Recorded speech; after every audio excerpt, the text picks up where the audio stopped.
সোদপুর কাণ্ডে এখনো শ্বেতা আর আরিয়ানের নাগাল পায়নি পুলিশ।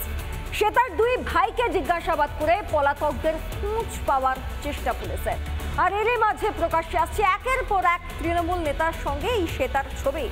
কীর্তিমান মা ও তার ছেলেকে এলাকায় পরবর্তীতে ঢুকতে না দেওয়ার দাবি স্থানীয়দের।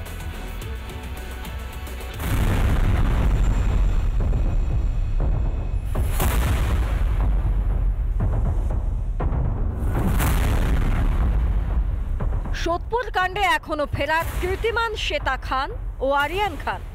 এরই মধ্যে প্রকাশ্যে শ্বেতা খানের আরও ছবি। তৃণমূলের সক্রিয় কর্মী শ্বেতার দলের শীর্ষ নেতার সঙ্গে একের পর এক ছবি ভাইরাল।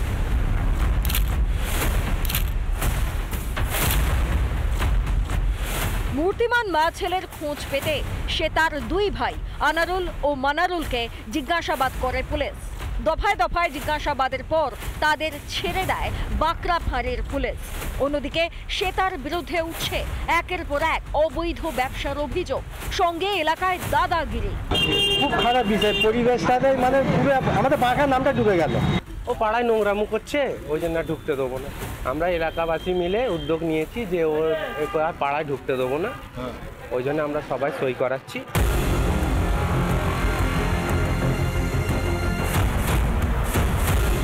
এমনকি এর আগে আগ্নেয়াস্ত্র সহ গ্রেফতার হওয়ার অভিযোগ শ্বেতা খানের বিরুদ্ধে।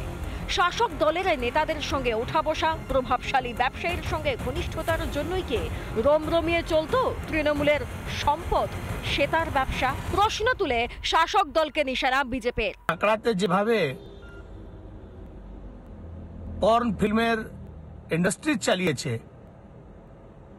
মহিলাদেরকে শোষণ করেছে, আর তারা নিজের পরিচয় দেয় টিএমসি নেত্রী হিসাবে। এদের পিছনে যে নেতাদের আশীর্বাদ আছে, যাদের সংরক্ষণ আছে, তাদেরকে আজকে জবাব দিতে হবে।